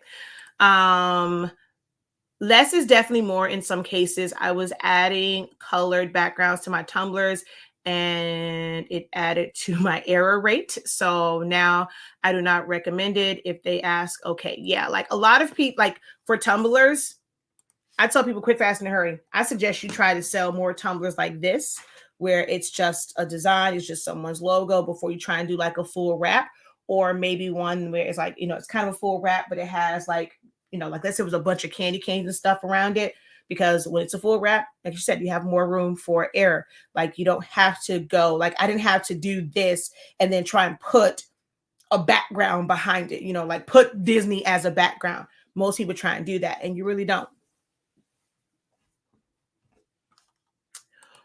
Word of mouth at my church. They like my work. And yes, I try to keep each design unique. That's your problem. That is going to be your problem. And until you break out of that, you're going to always have this issue. They may like, so what we tend to think as creatives is, oh, well, we have the ability to make everything unique and we have to. You're never going to make real money like that. Companies will have dedicated fonts and they're going to use that for everything. You can make a banner and it's their words. What's unique is in it being for their like a flyer for their business or a birthday one. And you can use the exact same fonts. You can use the same colors if, if it's a certain style, right? Or if it's like a birthday one, you're going to use the same font. You're just going to put someone else's name on it. And you're simply just going to change the color based off of like whatever images are there. But that is where your issue is going to be at. Until you get it out of your head that you have to make each design completely unique and you have to choose a different font for each one, you're not going to ever feel fulfilled in your designing. Like I said, I typically design with a certain number of like fonts and I kind of gravitate to those all the time. And they all look different. Like they will all look different every single time because of like other elements. It's the arrangement. Was it just all like one line? Was it stacked? When I stacked them, did I add text effects? So you can use the exact same fonts, but the effects that you put on it, does it have an outline around it? Does it have a shadow? Does it have like a distressed look? Does it have, just a bubble look? Does it have a chiseled look? Does it have a 3D look? Now you're using the same exact font, but each time it's different. So maybe start there. Choose your couple fonts and design around those and use those same elements over and over and over and over and over and over again.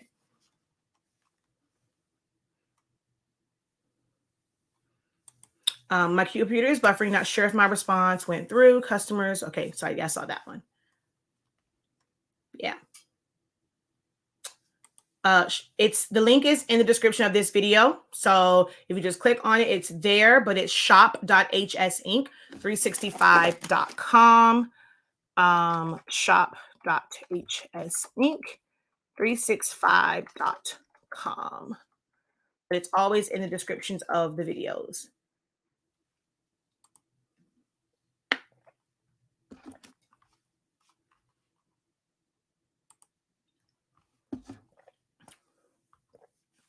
So, oh wait, look. So it's always like for me, it's like one of the two needs to change. I'll use the exact same words, but with a different font, or I'm going to use the exact same font, but with different words. Let's go to open.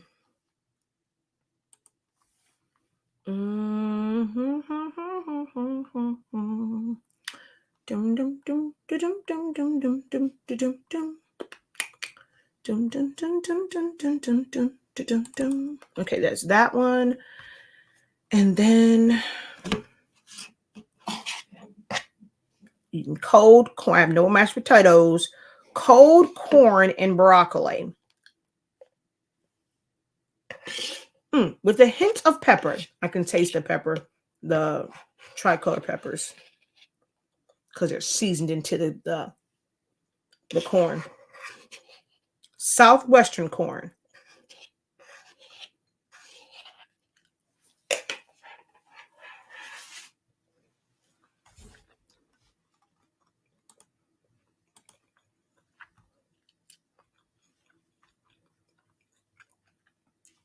Haha, see? Exactly. So that was confirmation that that's all you have to do. That's it. I do it all the time. All the time.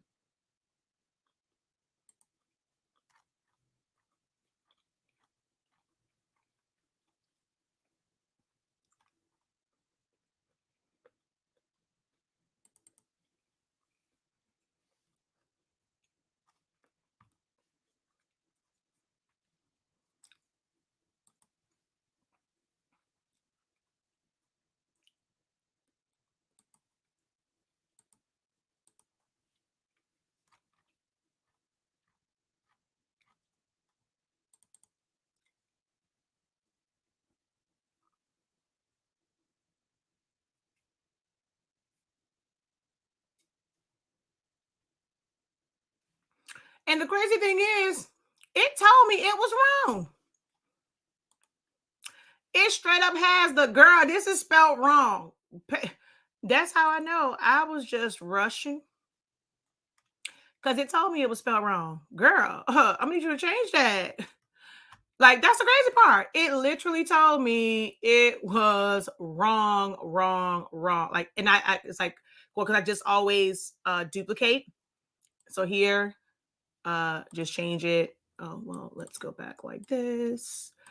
Because when I typed out wrong the first time, whenever I'm doing something, I figure out which font, I just make duplicates, right?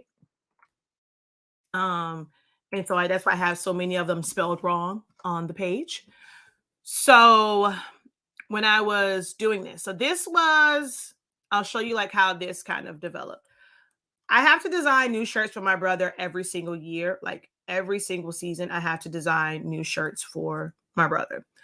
And so this was the shirt that I did last season. And it literally went all the way across the chest. So the stripes went like to the armpits. And so that set like the San Fran, like the logo part was really big on the chest. And then it was just like the stripes that wrapped around all the way around the side and went to the seams of the shirts and like the armpits. And then on the bottom, it just says, of course, legendary in like their colors and stuff. So at first I was like, okay, what did I want to do? I'm like, do I want to do like these extensive designs?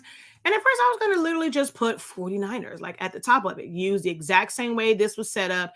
And then just to make it something that was different, I was going to add 49ers. And then I saw something like, oh, okay, I want to do it curved, right? So I ended up using word art to do it because silhouettes, envelope, and warp is just ridiculous.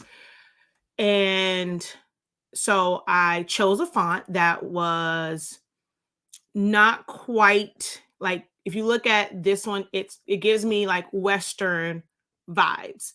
And it's not that exact font, but it is one that's kind of like, if you would ever go like under font, it'll probably be under like the Western type deal. So just kind of looking at it and just knowing styles. So I end up choosing this one, which is Rockwell. Well, Rockwell comes in a lot of different formats. So you have Rockwell extra bold, you have Rockwell condensed, which I think, is this the one that's condensed? No, this is the one that's condensed. And then you have just the regular, this is also condensed. And then you have the regular Rockwell. So I knew I didn't want that one. Now, it's not something that's bad, right? Well, I'll kind of give you a tip on this one, right? I stretched on the final one. I forgot which one it was. I kind of stretched it a little bit because the regular Rockwell looks stretched compared to like okay, well, this was the condensed one, and then this one looks kind of spread out and kind of stretched. So I was like, okay. The font naturally looks that way. So when I did it, there were parts of when I designed this, I did kind of go against one of my cardinal rules of stretching fonts. I actually did do that for this one. So I end up kind of going back and forth between the regular one, and this is where I was saying where it's the extra bold, but I still stretched it. Like I was okay because this is a font where they've stretched it themselves. So these were different versions of 49. So it's the same font.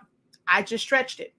And most people would have probably thought that these were different fonts because one is like it's stretched out, but it is the exact same font. Or I could have, squished it in and things like that. So once I kind of had that, I'm like, all right, cool beans. I didn't really want to like this San Francisco like this was a bit too much with the rest of it because it was like it would have been really, really top heavy. So I said, okay, we're just gonna do the 49ers. Well, I didn't like it really just going straight across, although this one wasn't the extra. So if I did it as just the regular Rockwell, you see how it, wait, you know what? Hold on. Let's do it like this. Okay. I'm going to go and duplicate this, and we're going to go back to the Rockwell. Well, this is what I was saying about like design. And I'm kind of giving y'all a little sample of what we're going to go through in the design. Like this is how you process designs and creating designs and conceptualizing designs. That's where the crash course in designing is going to come into play for a lot of you guys. So same family of fonts, right? But condensed makes this to where I have taller letters in a smaller space, right? Well, when you go to Rockwell Bold, the letters themselves are shorter and they're more spread out. If I were to make this like where it can fit on here, like within this,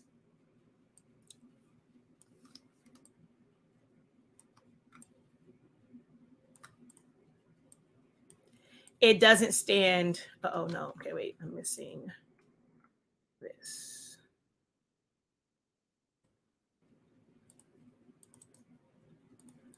It doesn't stand out as much because it's shorter.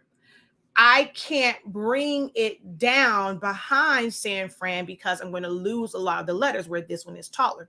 So you would probably want to like pull it up like that, right? So you can still see more of it. I didn't really like care for it shot because again, that messes with my psyche. Like I don't like fonts that are super, super stretched outside of their natural proportions and how the designer made them. So I was like, I don't really like that. All right, well, how can I make it where I can leave the font as is, but I can make it bolder and it's not sitting behind it? So this is a technique, right? So I basically went back into my thinking of all the different techniques. This is a word art. Okay, that can work. This is rounded. Oh, that's going to be even better. It's going to look like it was made for this. It's going to hug around this particular design. This is why it's so important to understand design techniques, not just how to design, but design techniques. And this is what I teach because I was able to quickly think about a different technique and how that will make this design better. So I ended up making that and it worked out, right? So when I first did it though, we're going to take this away. We're going to take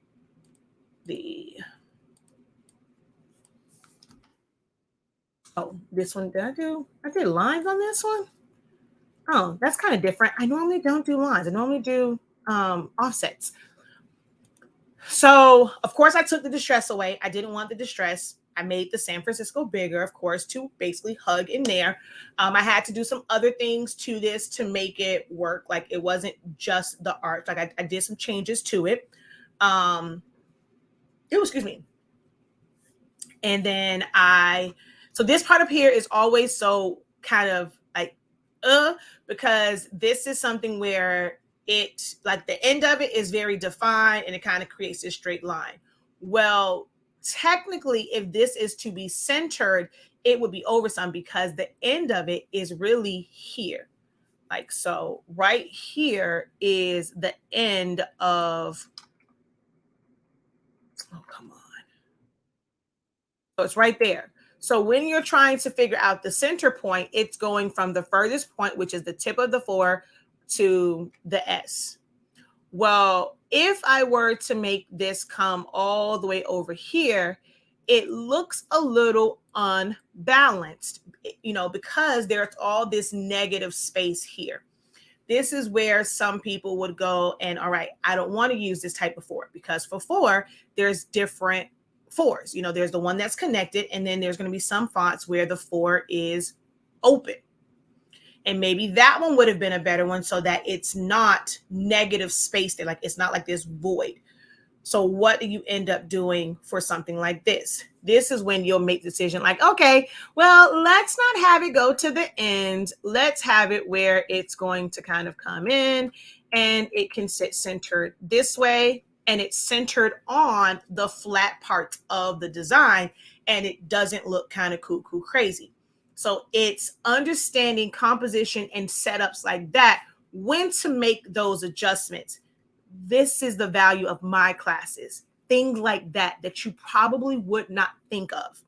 Things that you would stress yourself over because you're like, man, what do I do to get this to work? And it's something as simple as just shrink it down. It doesn't have to go the span of it. Okay. She says, you're dropping gems, but as usual, I gotta go. Adulting is hard. I'll catch the replay. Also, Erica, if you have not join my class, I'm not sure if you're still on, but if you want a lot of gems like this that you can watch back over and over and over and over again, you'll need to get into this crash course for designing.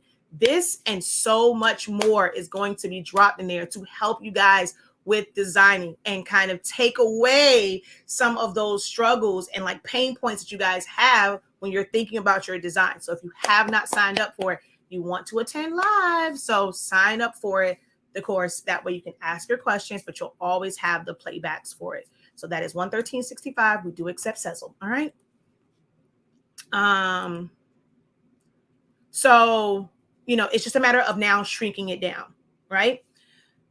And so when I did that, I'm like, man, I have the colors, right? Like these are still their colors. We have black, we have the reddish, burgundy-ish, maroonish type color. But I was like, it just seems like something is just a little bit off for me. So I played around. I'm not even sure it's still on here. I played around with trying to give it the effect of the actual 49ers logo, right? Where we're going to go,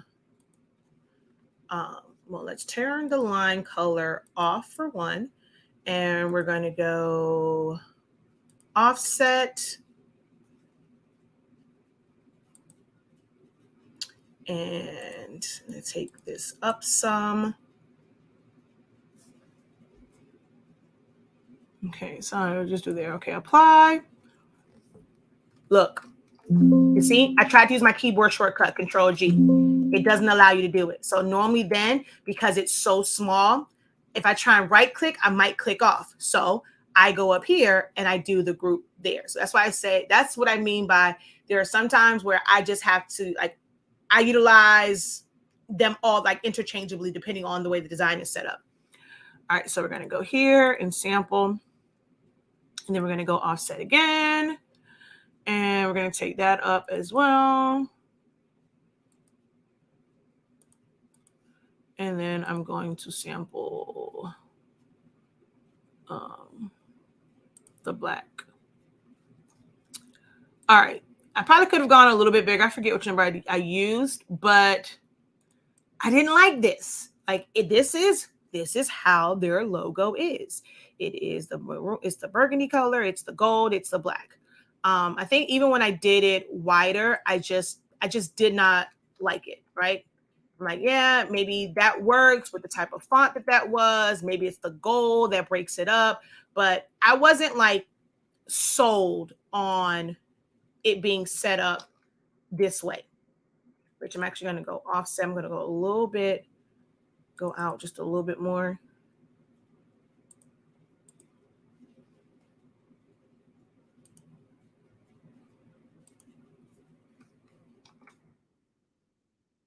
All right. So this would not have been like too bad, but it was just an airiness of it. Like, I mean, the way the colors were here, it just didn't work for me. Like I felt like it was kind of, I don't know, I don't say dark, but I don't know. And this would have been fine for someone else, like the average person probably, okay, yep, that's cool, that's fine. And they would have, but it's just for me, it was drive me nuts to where I spent unnecessary time. I was doing like text effects to these and adding highlights and shadows. I didn't like that either. So I spent a lot of time on a lot of elements that didn't make the final edit.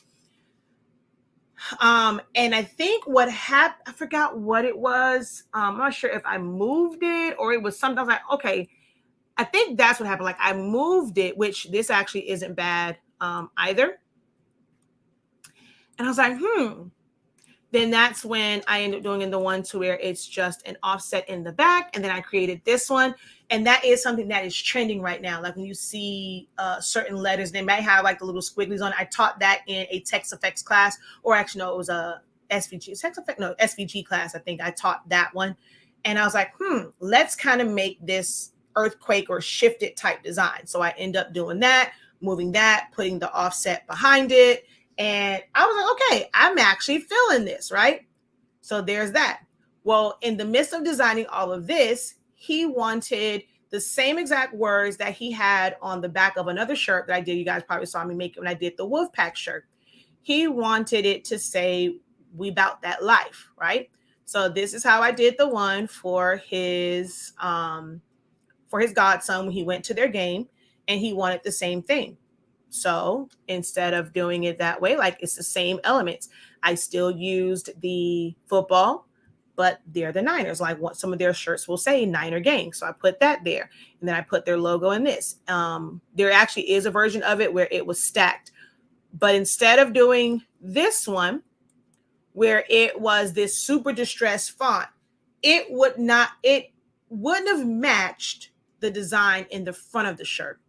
Now, let's say this was just a front print, and that's all that it was. I could have easily taken this, and we're going to ungroup. We're going to make this the color from here, and let's ungroup. Oh, come on. Ungroup. Ungroup. Okay.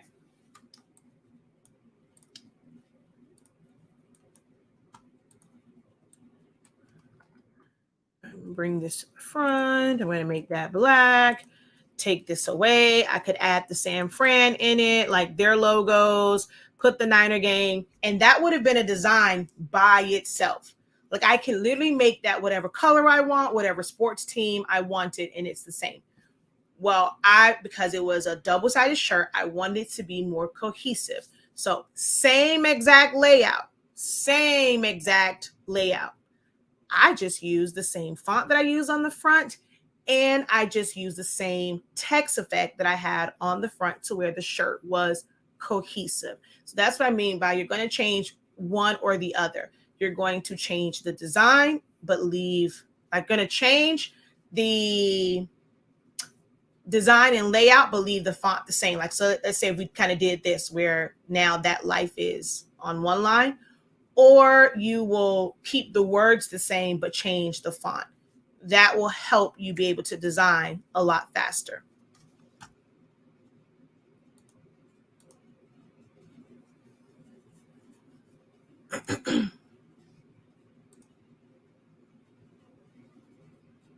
All right. And then where is the one? So I wanted one for us for the dolphins.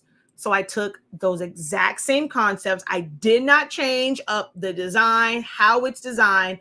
All I changed was the words. That's it. Nothing but the words.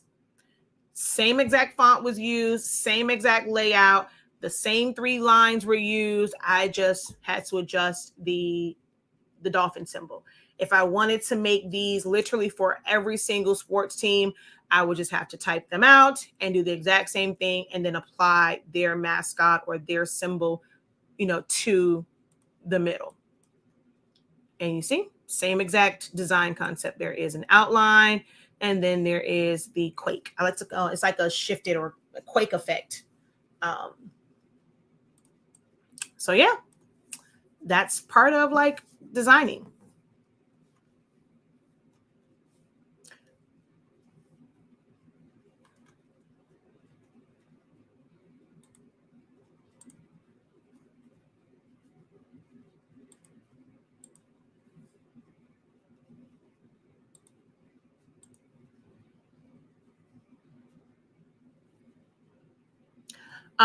So the arch, Silhouette has a version like, and they have a text effect or like warp effects. So we go to the text here and you can do it there, but I don't really care for the way Silhouette's own is. So I did it with the word art in Microsoft Word. I could have done this in Photoshop or Illustrator because they have the envelope and the warp as well. But I just went to, what do people call them? I went to Word and used Word Art, created it. Word has changed being able to save things as a PDF, so I was kind of upset. I may not use it all too often anymore. I just like the fact that you can click a button and it's there. With Illustrator, you kind of have to adjust it and create it yourself. But Word has changed it to where you have to like save the file first before you can convert it into a PDF. But that means I would have had 2 files on my computer and it just takes up space. So I didn't want to do that. So I ended up just taking a screenshot and tracing it. But I did not like the results because parts that should be like a really sharp corner ended up rounding and I had to do a lot of editing. So I was kind of pissed. But Word Art, or I could, like I said, you can go into Illustrator, Corel Draw, Photoshop. I think even Procreate I think has one, but I think Canva might have something where it has it has word art or like envelopes and warping and stuff. If they do, like you can use Canva to create those elements, save it as a JPEG or an SVG, and then bring it into Silhouette Studio and either trace it or just open it and be able to then put your offsets and do whatever else you're going to do to it. But yeah, it was all created outside. Like that arch part was created outside of Silhouette. Now I did go through it. I think that's what, see, this is the screenshot. I think I did, well, this one right here is one where, see, yeah, I was using the warp from Silhouette, but it made the top look kind of weird. So I ended up not finishing with that one because it just looked weird. So yeah, that's how you do that. All right. If there are no other questions, I'm not sure if you guys were just really engulfed in what I was saying or what, but there are no other questions. I'm going to go ahead and hop off of here. Don't forget to visit the website and enroll in the crash course for designing. If you want some really, really great tips and things that you can really apply to make your design stand out, some things that's going to help you not stress over these designs that you guys think have to be unique. Like I'm going to teach you ways to take something and it's the exact same word, like everything is the same, but how to rearrange it to where it looks like a totally new design. Those are things that we are going to learn in this crash course. It is going to be a lot thrown at you. It might end up being a lot more informational, things that you write down, versus actually trying to do it in class, because it is a crash course, right? If you are not familiar with where tools are, if you're gonna, if you find it hard to follow a mouse and things like that, if you don't have two screens, it might be a little bit harder to follow along, and you may have to just kind of watch. If I do something in the class, and like, okay, wait, can you show that again? Or you have questions about those steps, you're more than welcome to ask them so that they're on the playback. But it is going to be a lot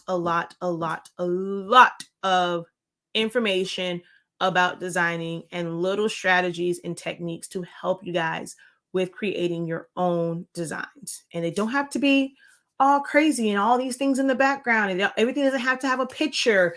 Everything will have to have bling and glitter and smoke and splashes and splatters. And have all that. All right. Man, y'all are okay. Wait, did my live end? Can y'all hear me? Because no one responded at all. So I don't know if this did like what's the answer where I'm really talking to myself. It's just telling me that I'm live, but I'm like, no one's really listening. No one's on because I haven't seen a comment in like forever. Not a, ooh, that was cool. Like normally I kind of get that. Oh, that's kind of cool how that was. That was a nice trick. I like that. Learned something new. I'm not seeing any of that. So I don't even know if I'm live right now. I really feel like I'm not live right now. Or I'm talking into the air.